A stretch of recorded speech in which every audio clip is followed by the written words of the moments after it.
Olá, queridos, sejam bem-vindos ao programa Gabinete. Eu sou o pastor Álvaro Cruz, pastor do Ministério Fronteira na Barra da Tijuca, no Rio de Janeiro, e quero convidar você a vir participar de um dos nossos cultos. Um dos piores sentimentos que pode abater o ser humano é a culpa. A gente não sabe lidar com a culpa. A culpa, ela corrói, ela destrói. Verdadeiramente, ela é vilã. O sentimento da culpa, a Bíblia nos mostra, pode produzir medo. E a gente vai encontrar isso desde o livro de Gênesis, desde o primeiro livro da Bíblia. Adão, no jardim do Éden, quando ele e Eva transgrediram a ordem de Deus e participaram do fruto da árvore que Deus havia advertido que eles não comessem, a primeira coisa que ele sentiu foi medo. A culpa gerou nele medo. Gênesis 3 nos mostra isso. O Senhor Deus chamou o homem perguntando: onde está você? E ele respondeu: ouvi teus passos no jardim e fiquei com medo, porque estava nu, por isso me escondi. Preste atenção. A gente precisa aniquilar, dominar a culpa que vai se abater sobre nós por nós pecamos, transgredimos, erramos, ou quando nós sabemos verdadeiramente que ofendemos a Deus com as nossas atitudes. E a minha pergunta é: como é que nós vamos reagir então mediante o peso da culpa? Muita gente quer transferir a responsabilidade da culpa. E Gênesis mostra isso também, porque Adão foi o primeiro a tentar fazer isso. Gênesis 3, versículos de 11 a 13, Deus perguntou: quem lhe disse que você estava nu? Você comeu do fruto da árvore da qual proibi comer? Disse o homem: foi a mulher que me deste por companheira, que me deu do fruto da árvore e eu comi. E o Senhor Deus perguntou então à mulher: o que foi que você fez? E respondeu a mulher: a serpente me enganou e eu comi.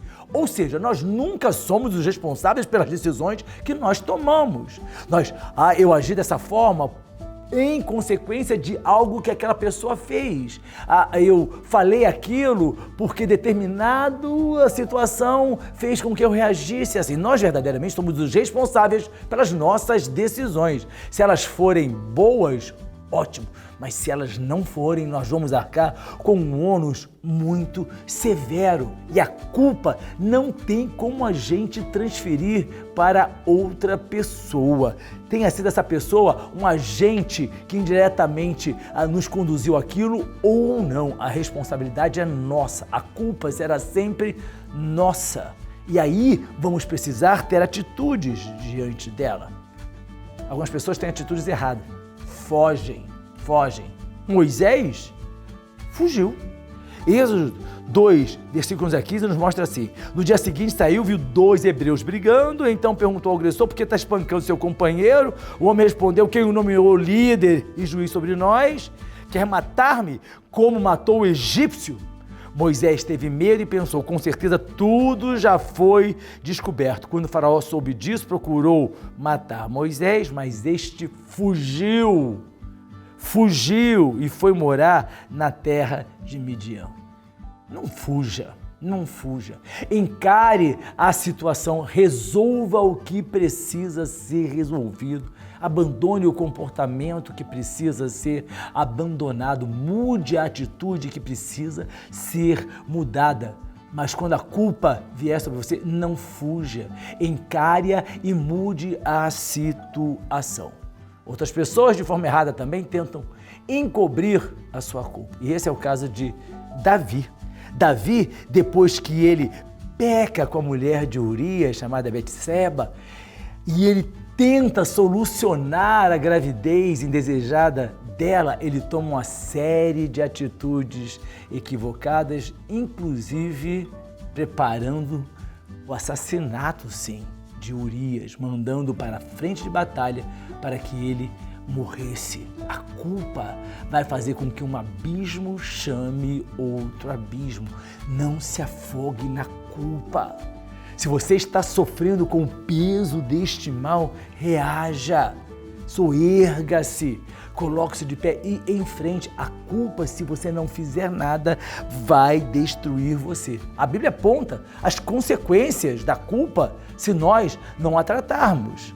A Bíblia fala sobre regressão espiritual, ou seja, você vai andar para trás espiritualmente falando. Provérbios 28:13 declara: quem esconde os seus pecados não prospera, mas quem os confessa e os abandona encontra misericórdia. O homem que encobre a sua culpa vive um tormento na sua consciência, e aí ele vai regredir da mesma forma como fez Adão. A culpa vai trazer angústia para a sua alma. Salmos 32, versículo 4. Pois de dia e de noite a tua mão pesava sobre mim. Minha força foi se esgotando como em tempo de seca. Sob o sentimento da culpa, o homem perde a sua alegria espiritual. E a angústia ocupa então todo o espaço do seu coração. A culpa vai fazer com que você também perca a comunhão com Deus.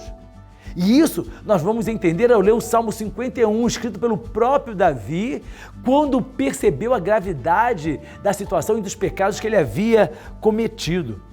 No versículo 12 ele declara: devolve-me a alegria da tua salvação e sustenta-me com um espírito pronto a obedecer. Não perca a alegria da salvação, o gozo da sua alma, porque a culpa vai tirar isso de você. Mas o pior de tudo é a dor da culpa.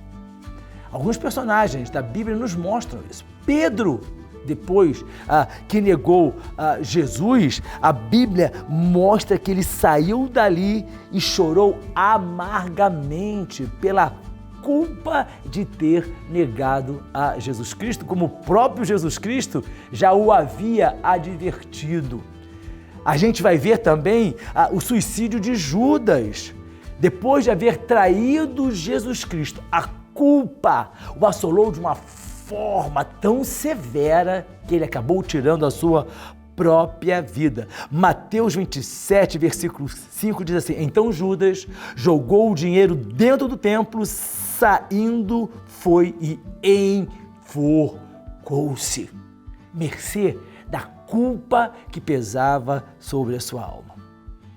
Mas o que fazer para se livrar do peso da culpa? Primeiro, confesse a culpa. Provérbios 28:13, mais uma vez eu quero ler: quem esconde seus pecados não prospera, mas quem os confessa e os abandona encontra misericórdia. 1 João 1:9, se confessarmos os nossos pecados, Ele é fiel e justo para perdoar os nossos pecados e nos purificar de toda a injustiça. Segundo passo é abandonar a prática do pecado que gera em nós essa culpa. João 8:11 assim: ninguém, Senhor, disse ela. Declarou Jesus: eu também não a condeno. Agora vá e abandone a sua vida de pecado. A gente precisa abandonar o pecado, porque o pecado vai destruir a nossa alma. Não deixe que o pecado gere culpa em você. Abandone o pecado e assumir as consequências do nosso erro. Salmo 51, versículo 3 e 4, o próprio Davi escreve: pois eu mesmo reconheço as minhas transgressões e o meu pecado sempre me persegue.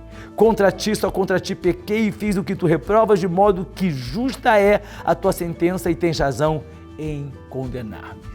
E depois, um passo decisivo é esquecer o fracasso. Esquecer o fracasso, porque esse esquecimento que a gente determina é uma das principais defesas da nossa alma e tem um poder curativo para a nossa mente. Isaías 43:25, Deus declara: sou eu mesmo, aquele que apaga suas transgressões por amor de mim e que não se lembra mais dos seus pecados. Nós temos um Deus bondoso, misericordioso e que nos ama. Basta que a gente perceba o mar de culpa onde nós estamos nos afundando. Não deixe que o peso da culpa tire a sua alegria de viver, tire a sua vontade de seguir em frente e venha abater a sua vida espiritual. Lance fora e tenha uma vida totalmente nova em Jesus Cristo. Deus abençoe você. Até o nosso próximo programa.